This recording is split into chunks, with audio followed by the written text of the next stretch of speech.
Welcome to This Week in Nerf, your source for first-party, third-party, and community Nerf news. I'm Adriana, and I am very sorry that I missed you on last week. Ragnar Oktoberfest was just a lot of work and a lot of fun, and there was just not time for the news. But now we're playing catch-up. Let's get into it. Let's start out with Ragnar Oktoberfest. This was quite the weekend.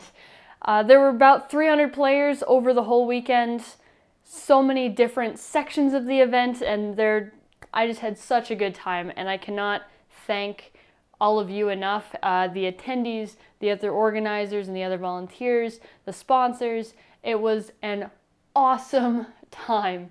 It started out with the mod party on Friday, and that was just filled with great conversation and some peeks at so many people's different projects. Some of which I saw people building blasters that they created for the first time. Like they printed out the project, they come in and they're putting it together for the very first time, and I got to see it get put together. And just stuff like that's so cool. I love it. Then the Blaster Expo was Saturday morning. Oh, I didn't see a whole lot of that because I was in my place at my table talking to so many of you, and I'm really, really happy that I got to meet as many as I did. At the actual game for the Stalking Dead, the HVHVHVZ, I was an NPC and a moderator, and watching some of you try to solve my puzzles was fun, as well as witnessing all of the drama between teams.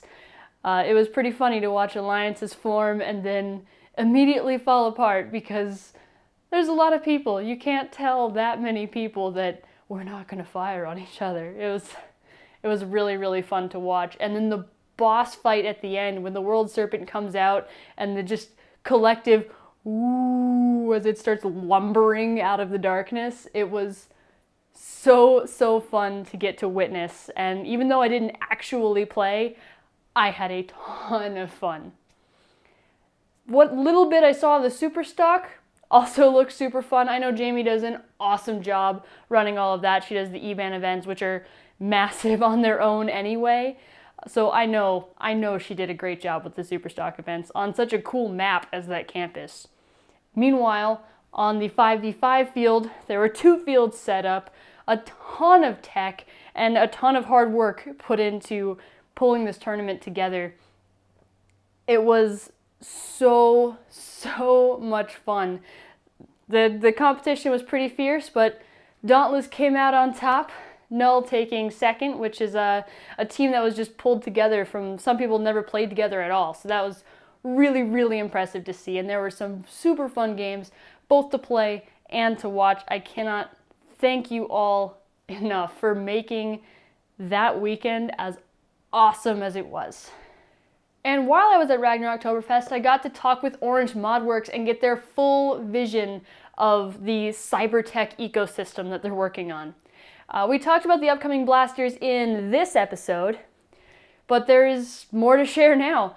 They're creating technology that makes it possible to play entirely new game modes that are currently impossible to track. So modes with hit points or different damage for different blasters, ways to completely end tag disputes in HVZ.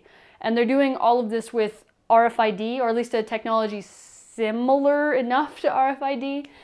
They put a ton of work into finding a way to have chips that read fast enough to register dart hits. And yes, you heard that right. Teched up darts that register hits. Farther down the line, they're also developing a glove for zombies in HVZ games. So if you get turned, your blaster automatically stops firing. So there really are no more disputes on who got the tag first. The final vision is events where everyone is sporting this new gear. But just the first step is going to be this rifle. I held the prototype shell and it was super comfortable. And I'm also looking forward to the SMG coming out. That was also very comfortable, and that will be debuted on Kickstarter next year, and I wish them so much luck. I'm excited to see what comes out of this. And in unofficial Nerf news, we got some name leaks for some of the new Ultra Blasters. Thank you so much to Dr. Nerf on Instagram for showing us these images. So what we have here are names and prices, and so we're going to have that information and then also some speculation time. But first, what do we know? The 3 will be $30, the Ultra 4 will be $15, and the Outlaw will be $25. These are all much cheaper than the flagship option, and now we're getting into guess time because that's literally all the information there is. I think they're going to be springers because of the price point, and I don't think that they're going to be mag-fed, both because of the price point and because I don't foresee Nerf Ultra working as mag-fed anyway. So as to what I think these actually are going to be, the 3 at $30 probably is going to be an interesting looking sniper style blaster. That's my guess, and that's what I'm hoping for, especially with the ranges that they claim. A sniper style makes sense to me. The 4 coming in at $15 at that price point, that sounds like a single shot jolt kind of thing, sort of like the knockout for Rival. It would be the 4 for Ultra. That's my guess anyway. And the Outlaw, I'm hoping that we get something of some interesting styling.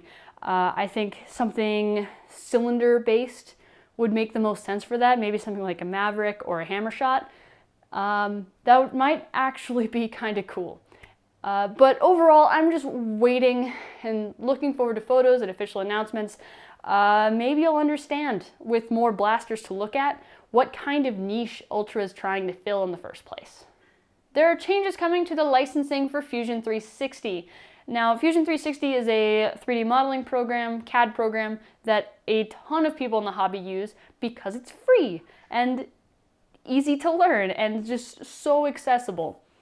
But the subscription tiers are changing. The commercial and the educational are staying the same, so if you have either of those, don't worry about it, but I assume most of us have the hobbyist tier, and that is being split into personal and startup versions. Now, the personal use tier, which everyone qualifies for, is going to lose some features, the most important of which are collaboration and commercial software translators. So if you have a file from SolidWorks that you want to use in Fusion 360, you may not be able to. Those are the two biggest changes and the two biggest worries for what I think in our community.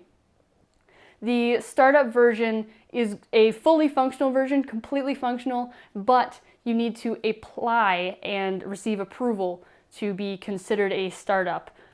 It seems like you need to have an actual registered business, but I'm not sure how thorough they're going to be in these checks. So just important for all of the hobbyist 3D printed blaster creators to keep in mind. Hasbro has created an arena called Nerf Challenge. It's a 50,000 square foot traveling arena. They're starting out in Los Angeles in December, and it looks like there's a ton of different activities inside. Now, they're not all shooting based, they're not even all Nerf related. Going through the activities they had listed on the website, there's some target shooting, there's an obstacle course that may or may not involve shooting anything, there's wrecking ball bowling, which looks really fun. You sit on top of a wrecking ball and swing into some pins. It's not Nerf, not sure why it's in a Nerf challenge, but it does look fun. There's also arenas which I would assume are PvP, but considering the rest of it is not, I don't know, we'll have to see. What's strange about something called the Nerf Challenge, I feel like people who are super into Nerf may not actually be the target audience. Super competitive people may be disappointed in the lack of PvP, and high performance modders, you can't bring your own blasters in. They supply all the blasters and all of the darts. So if you think about it from that angle, it may not be for you. But if you think about it like an adventure course, then it could be fun. And I think especially kids are going to have an awesome time at this venue, and I will definitely be getting a ticket if it comes anywhere near me. This week's mod of the week comes to us from 498 Nerf.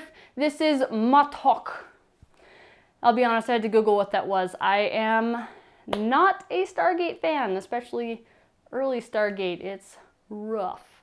But this blaster is a rival blaster hidden inside a staff, and that's just such a clever idea.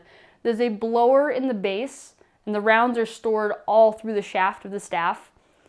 And so when the blower just blows everything up, I believe it holds 90 rounds up into the flywheels, which are triple flywheels. He's averaging about 105 FPS with that, which, that's not bad. It's just such a clever way to fire 90 rounds. It's a whole lot easier than trying to design an agitator for a bucket, and the staff is just such a cool aesthetic. I think in the future, if people do something like this and then also have it be a boffer, that'd be super cool too. But it's just super cool. Thank you so much for sharing with us. And the video of the week is Drac dancing out of bounds in the freaking finals. Just kidding, that's not really the video of the week.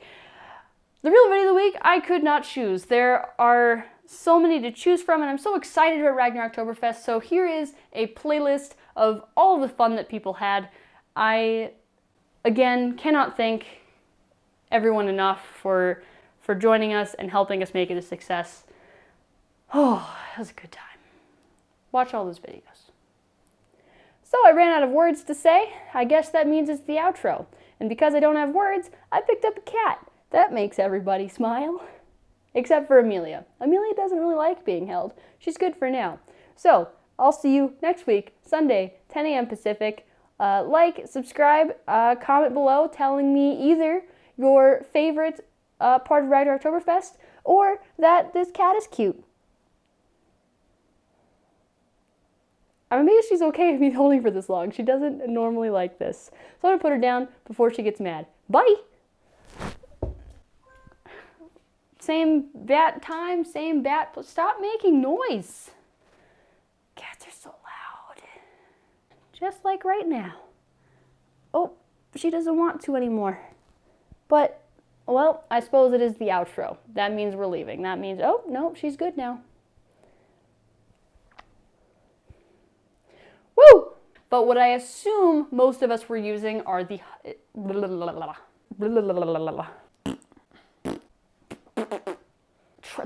More name leaks. Why